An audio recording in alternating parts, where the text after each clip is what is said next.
শুধু তাই না, ইরানের পত্রিকা গার্ডিয়ান দাবি করছে যে আমাদের উপরে ব্ল্যাক ম্যাজিক করছে ইসরায়েল।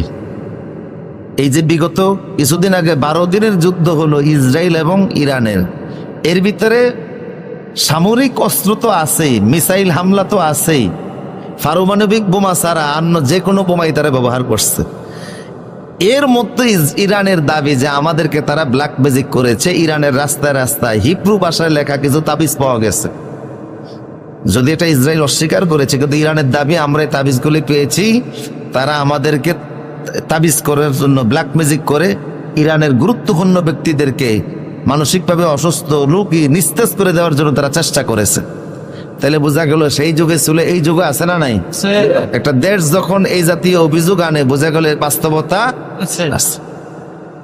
তো যাই হোক, রসুল যখন কিয়ামতের ব্যাপারে ওদেরকে বলতে লাগলেন, তখন তারা রসুলের বিরুদ্ধে এমন কোন অ্যাকশন নাই যে তারা যায় নাই। রসুলকে জাদু করে হত্যা করে চক্রান্ত তারা করেছে।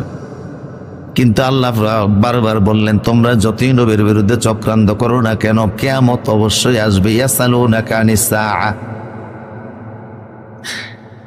ইন্নাল্লাহা ইনদাহু ইলমুস সাআ, অবশ্যই কিয়ামত আসবে, তবে এটার জ্ঞান পৃথিবীর কাউকে আল্লাহ দেন নাই। এটা চূড়ান্ত জ্ঞান দিয়েছেন মুহাম্মদ রাসূলুল্লাহ সাল্লাল্লাহু আলাইহি ওয়াসাল্লামকে, আল্লাহ দেন নাই। এটা চূড়ান্ত জ্ঞান কার কাছে আছে? কার কাছে?